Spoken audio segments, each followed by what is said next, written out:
নমস্কার বন্ধুরা, test best রেসিপিতে সবাইকে স্বাগত। কাঁকরোলের নিরামিষ রেসিপি একবার এইভাবে রান্না করে নিন। এইভাবে কাঁকরোলের নিরামিষ রেসিপি রান্না করলে গরম ভাত, রুটি, পরোটা সব কিছুর সাথে কিন্তু আঙুল চেটে খাবেন। খেতে কিন্তু দারুণ টেস্টি হয়। তো রেসিপিটা বানানোর জন্য এখানে আমি কাঁকরোল আর আলু কেটে নিয়েছি। তো আমি এখানে 3 থেকে 4টে কাঁকরোল কেটে নিয়েছি। কাঁকরোলগুলো যেহেতু মাঝারি মাপের, তাই কাঁকরোলগুলোকে আমি দেখুন একটু দেখিয়ে দিচ্ছি। একটা কাঁকরোল দেখিয়ে এই রকম কাঁকরোলের দুটো দিক কিন্তু কেটে একটু করে ফেলে দিতে হবে। তারপর কাঁকরোলের মাঝ বরাবর আমি 2 খণ্ড করে কেটে নিয়ে কাঁকরোলটাকে 4 ফালি করে কেটে নিয়েছি। তো কাঁকরোলগুলোকে কিন্তু একটু এরকম কচি কাঁকরোল নিলেই কিন্তু খেতে ভালো হবে। আমি বারবার বলি, কাঁকরোলের বীজ শক্ত হয়ে গেলে কিন্তু খেতে একদমই ভালো লাগে না। আর আপনারা চাইলে কাঁকরোলের কাঁটাটাকে কিন্তু একটু ঘষে নিয়ে ফেলে দিতে পারেন। আর কাঁকরোল খুব ভালো করে ধুয়ে নিতে হবে। এখানে আমি একই রকম টুকরো করে আলুর খোসা ছাড়িয়ে আলুগুলোকেও কেটে নিয়েছি।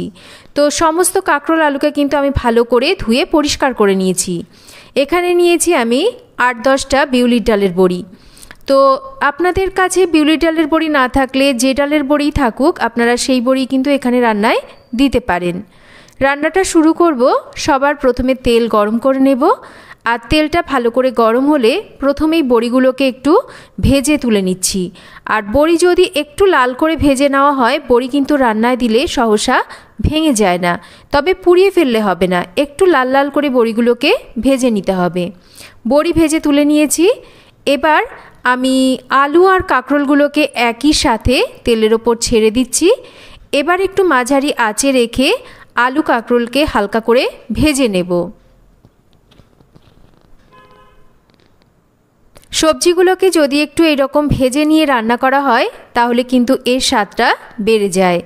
তো আলু কাঁকরোলকে আমি 2 মিনিট মতন একটু নাড়াচাড়া করে নিয়েছি। এবার ঢাকা দিয়ে একটু কম আঁচে রেখে রান্না করছি। যেহেতু আলু কাঁকরোল দুটোই একটু সেদ্ধ হতে সময় নেয়, তাই একটু ঢাকা দিয়ে কম আঁচে রেখে রান্না করেছি।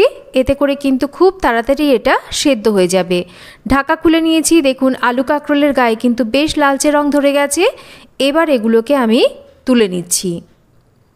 এবার তেলের ওপরে ফোড়নে দিচ্ছি অল্প করে একটু গোটা জিরে। জিরেটা কয়েক সেকেন্ড ভেজে নিয়েছি। সামান্য করে একটু আদা কাঁচা লঙ্কা বাটা তেলের ওপর দিয়ে একটু নাড়াচাড়া করে নিলাম। দিয়ে দিচ্ছি একটা বেটে নেওয়া টমেটো। তার সাথেই সমস্ত গুঁড়ো মশলা দিচ্ছি। ঝালের জন্য লঙ্কার গুঁড়ো, একটু জিরের গুঁড়ো, একটু ধনের গুঁড়ো, তার সাথেই দেব পরিমাণ মতন হলুদ। খুব ভালো করে এবার মশলাটাকে এই টমেটো বাটার সাথে কষিয়ে নেব। মশলা ভালো করে কষিয়ে নিয়েছি। মশলা থেকে মোটামুটি তেল ছাড়তে কিন্তু শুরু করেছে। এবার এর মধ্যে ভেজে নেওয়া আলু আর কাঁকরোলগুলোকে দিয়ে দেব। স্বাদ মতন লবণ দেব আর স্বাদ মতন একটু মিষ্টি দেব।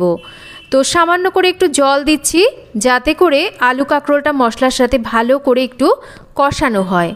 আর খুব বেশি জল নয়, কিন্তু অল্প করে জল দিয়ে যদি একটু সময় ধরে এই রকম মশলার সাথে সবজিগুলোকে কষিয়ে নেওয়া হয়, তাহলে কিন্তু সবজিটা খেতে বেশ ভালো লাগে। তো আমি খুব ভালো করে একটু সময় ধরে এই রকম আলু কাঁকরোলকে মশলার সাথে কষিয়ে নিয়েছি।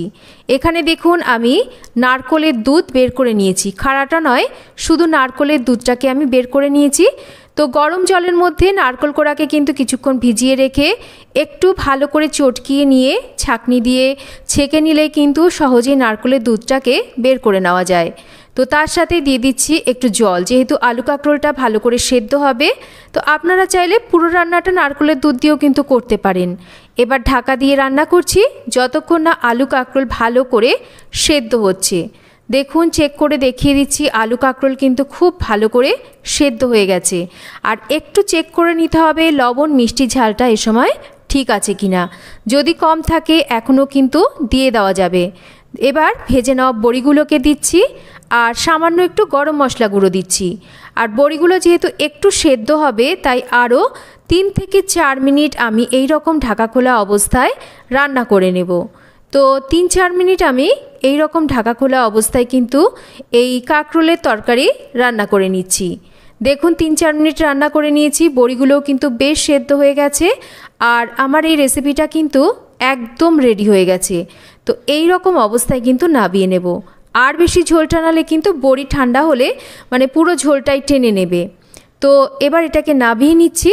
গরম ভাত, রুটি, পরোটা সব কিছুর সাথে কিন্তু রেসিপিটা খেতে অসম্ভব ভালো লাগে। যারা একদমই কাঁকরোল খেতে পছন্দ করেন না, এই রেসিপিটা একবার আপনারা ঠিক এইভাবে বানিয়ে দেখুন। আশা করছি আপনাদের সবার ভালো লাগবে। তো কেমন লাগলো রেসিপি একটা কমেন্ট করে জানাবেন। রেসিপি ভালো লাগলে একটা লাইক করবেন, রেসিপিটা শেয়ার করবেন।